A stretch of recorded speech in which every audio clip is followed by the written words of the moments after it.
Tout de suite, notre panel politique, on y va. José Legault, Chantal Hébert, Michel David, bonsoir. Bonsoir. Bonsoir. Bonsoir.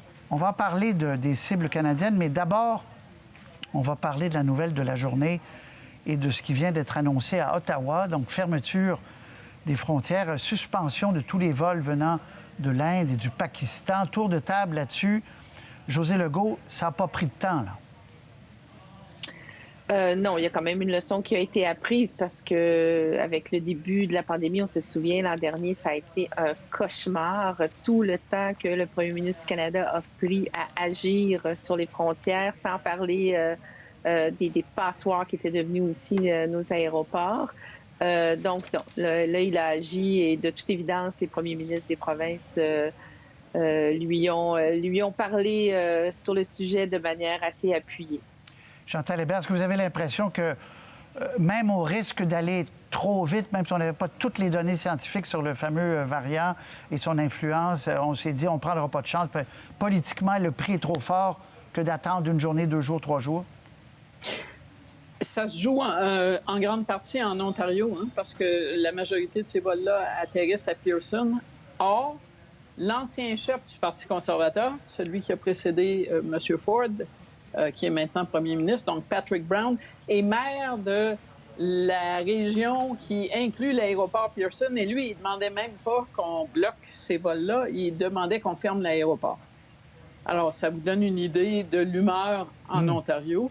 D'autre part, ce que j'ai trouvé intéressant, c'est, José a raison, on a appris parce que en lisant les informations qui sortent là-dessus, on ne fait pas cette fois-ci que dire les vols en provenance de l'Inde.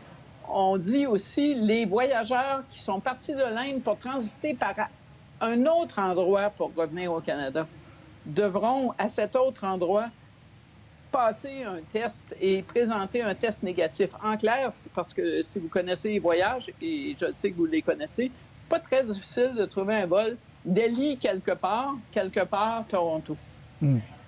Et donc, on a aussi fermé cette porte-là. Il y a 1 an, on n'y aurait probablement pas pensé. Michel David? Oui, bien, écoutez, enfin, le gouvernement Trudeau a agi plus rapidement qu'à son habitude. Maintenant, ça pose quand même le problème des Canadiens qui sont à l'extérieur. C'est très bien, là, il n'y aura pas de touristes de masse là, au cours des prochains mois, peut-être de la prochaine année. Mais il y a des ressortissants canadiens qui vont vouloir revenir, avec raison, au pays. Et c'est vrai qu'il est facile de trouver une autre voie que le vol direct. Et c'est à ce moment-là, là, je suis un petit peu plus dubitatif sur les contrôles qui vont être effectués. Dans les aéroports, on le sait, là, il y a toutes sortes de façons d'éviter soit le test, là, les faux tests, et plusieurs médias ont fait la démonstration que c'était facile d'en obtenir.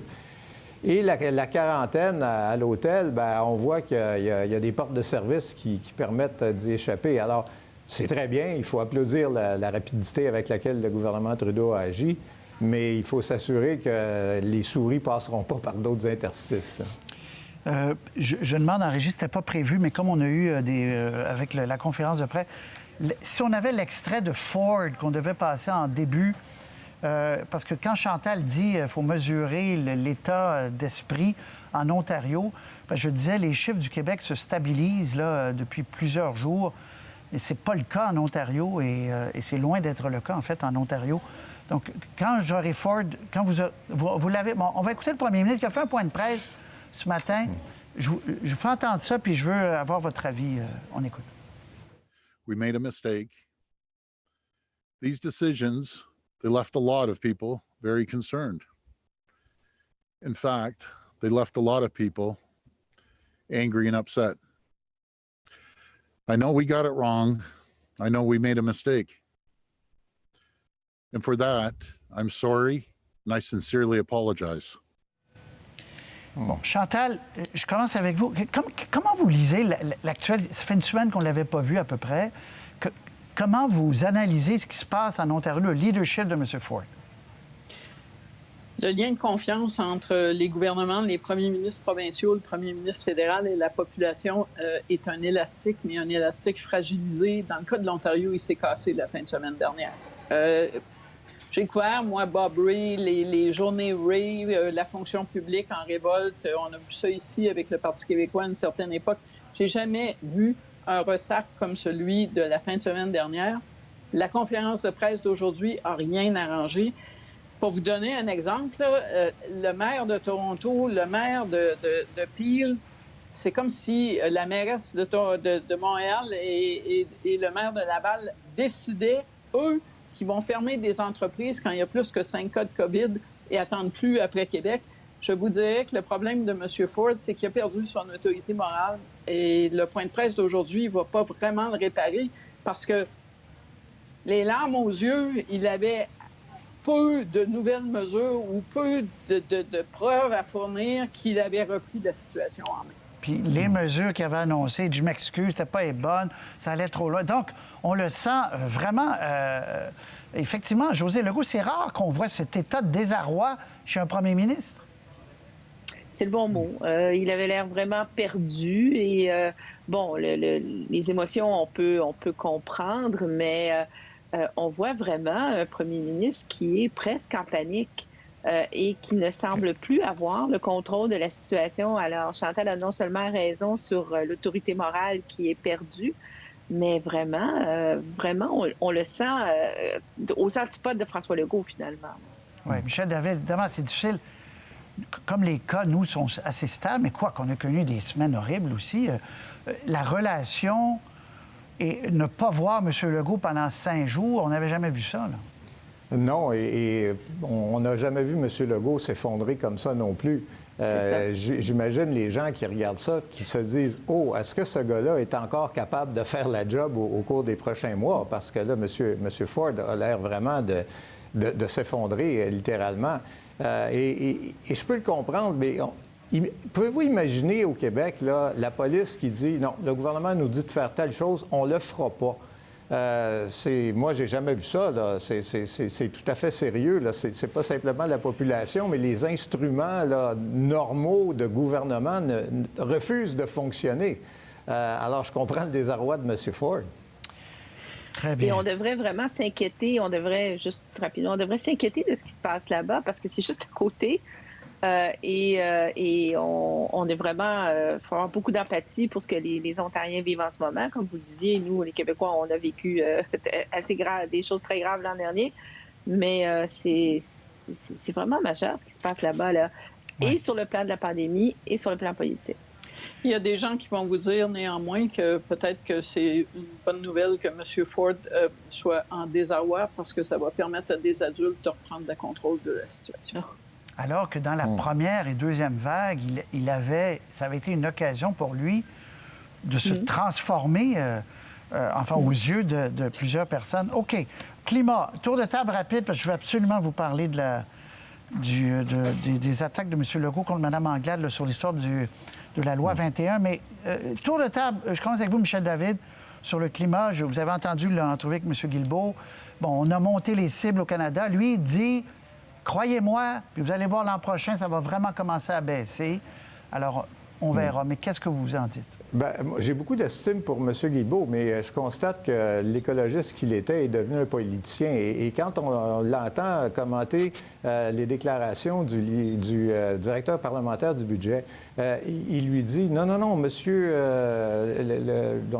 son nom m'échappe, le directeur parlementaire n'a pas dit qu'il faudrait avoir à 250 $ la tonne pour une casse au capot. Il a dit qu'à partir de 100 $, ça commencerait à être efficace. » Mais entre commencer à être efficace et atteindre la cible, là, il y a toute une marge. Et je ne peux pas m'empêcher de constater qu'il y a lundi, ça ne fait pas si longtemps, là, Mme Freeland nous annonçait 36 de baisse d'émissions et que 4 jours plus tard, on est presque rendu à 45. Wow, il s'est passé quelque chose dans ces bureaux-là, si c'est pour être sérieux. Et d'autre part, je ne peux pas m'empêcher non plus de voir la coïncidence entre le chiffre le 17,6 milliards que Mme Freeland a annoncé pour l'économie verte et les 18 milliards que le gouvernement fédéral a quand même investi dans l'industrie pétrolière l'an dernier.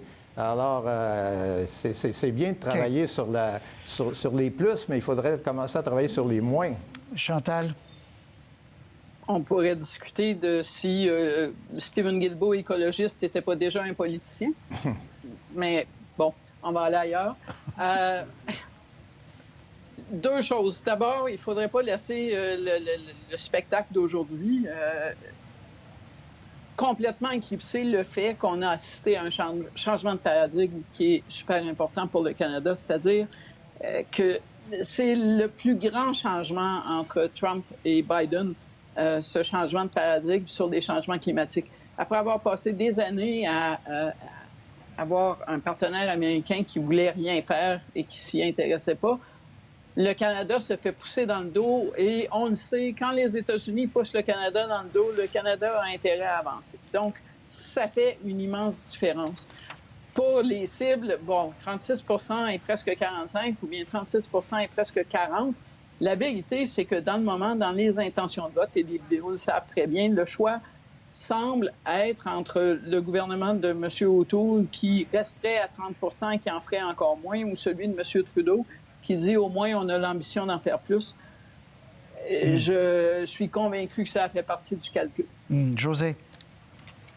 Ben oui, c'est un positionnement aussi préélectoral. C'est sûr que face au Parti conservateur, dont une majorité de militants ont même refusé de reconnaître l'existence des changements climatiques, c'est un outil ou c'est une arme de plus entre les mains de Justin Trudeau. Mais là, maintenant, grâce en effet au président américain, Joe Biden, il y a comme un mouvement qui s'imprime. Maintenant, c'est toujours la même question. Est-ce que les résultats seront au rendez-vous? Bien, c'est ce qu'on verra. Exactement. Alors, je vous fais entendre, je vous disais que je veux parler de cet échange qui a eu lieu, cette déclaration de M. Legault aujourd'hui sur Dominique Anglade, qui dit qu'elle avait échoué au test compte tenu de sa position sur la loi 21 et la clause non-obstant. On écoute les deux et on revient. Je pense que Dominique Anglade vient d'échouer son test de leadership. Elle est incapable de défendre les valeurs des Québécois. Et on le sait, il y a une grande majorité des Québécois qui sont d'accord avec la loi 21. Il y a une grande majorité de Québécois qui disent que les personnes en autorité ne devraient pas porter de signes religieux. On sait maintenant que le jugement, que pour y arriver, on a besoin de la clause dérogatoire. Puis Mme Anglade laisse tomber les Québécois, a peur de son caucus. On sait que la clause dérogatoire est renouvelable à tous les 5 ans, donc ça sera dans le prochain mandat du prochain gouvernement. Donc Mme Anglade vient de nous annoncer que si jamais il y avait un gouvernement libéral, bien, elle ne va pas appuyer la majorité des Québécois, elle ne va pas défendre les valeurs québécoises. Je ne renouvellerai pas la clause non-obstant. Alors, cela dit, je suis pour la laïcité, mais je ne renouvellerai pas la clause non-obstant. C'est la position que nous avons présentement. La loi sur la laïcité, j'ai toujours dit qu'elle devrait passer le test des tribunaux, qu'on ne renouvelait pas la clause non-obstant, et c'est la position du Parti libéral. Point. Alors, Michel David, qu'est-ce que vous avez lu dans ces commentaires de M. Legault aujourd'hui? Ah, bien, M. Legault a beau jeu. Madame Anglade est complètement coincée et elle l'était d'entrée de jeu. Dès le début du débat, elle a dit « Moi, je ne renouvellerai pas la clause dérogatoire ». Alors, Mme Anglade dit « Je suis pour la laïcité ». Mais il est certain que si elle enlève la clause non-obstant, la loi est certain. On verra ce que la Cour suprême décidera, mais disons que la Cour supérieure nous donne une indication. La loi va être déclarée inopérante. Alors, il n'y en aura pas du tout.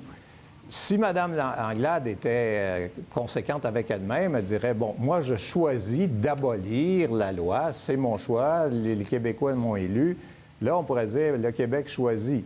Mais en décidant simplement de laisser ça aller aux tribunaux, elle renonce finalement au droit du Québec de choisir ce qu'il veut comme règle en matière de laïcité. Et oui, elle va devoir, je pense, charrier cette contradiction-là pendant toute la campagne électorale. Ouais. Je fais une précision pour ceux qui se demanderaient, oui, mais pourquoi? Parce qu'à chaque 5 ans, quand un gouvernement utilise la clause dérogatoire, ça doit être renouvelé. Ce n'est pas une police d'assurance à vie. C'était pour forcer un redébat quand on se met à l'abri de lois qui pourraient être par ailleurs jugé discriminatoire. Bon, Chantal Hébert. Je suis d'accord avec Michel David.